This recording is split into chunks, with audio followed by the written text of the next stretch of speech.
எல்லாருக்கும் வணக்கம். அண்ணன் திருமாவளவன் அவர்கள் ஓரணியில் தமிழ்நாடு திட்டம் சிறப்பாக செயல்படுது. அ நாங்கள்லாம் ஓரணியில் நிற்கிறோம். நாங்க எளிமையா வெற்றி பெறுவோம் அப்படிங்கிறத ரொம்ப சந்தோஷமா வெளிப்படுத்துறாரு. ரொம்ப சந்தோஷம் தான். இப்போ தான் அஜித்தோட காவல் மரணம். அதுக்கு ஆர்ப்பாட்டம் நடந்தது. எவ்வளவோ பிரச்சனைகள் நடந்துகிட்டு இருக்கு. அதுக்கு இன்னும் தீர்வுகள் எப்போ வரும்னு நமக்கே தெரியாது. எவ்வளவோ பிரச்சனைகள் இங்கே இருக்குது.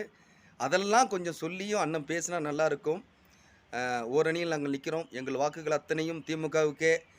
ரொம்ப நல்ல விஷயம். அதுக்கு சீட்டு வாங்க போறீங்க, ஓட்டு வாங்க போறீங்க, நீங்க வெற்றி பெற போறீங்க. நல்லது.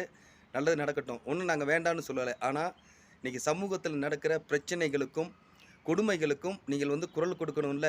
வெளிய வாங்க. கம்யூனிஸ்ட் வெளிய வாங்க. தயவு செய்து ஓட்டு அரசியல் பண்ணுகிறபோது ஓட்டு அரசியல் பண்ணுங்க. மத்த பிரச்சனைகள் வரும்போது வெளிய குரல் கொடுங்க தயவு செய்து.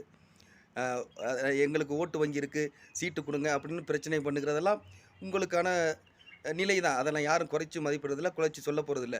உங்க ஓட்டு வங்கிய நீங்க நிரூபிங்க. அதுக்கான சீட்ட வாங்க, வெற்றி பெறுங்க. வாழ்த்துக்கள்.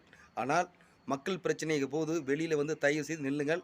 ஆர்ப்பாட்டம் நீங்கலாம் நடத்தியிருக்கணும். அஜித் காவல் மரணத்துக்கு ஏன் நடத்தலைங்கிறது இன்ன வரையும் தெரியல. ஓரணியில் தமிழ்நாடு வெற்றி பெற வாழ்த்துக்கள். ஆனால் வெற்றி பெறுமா என்பது கேள்விக்குறி தான்.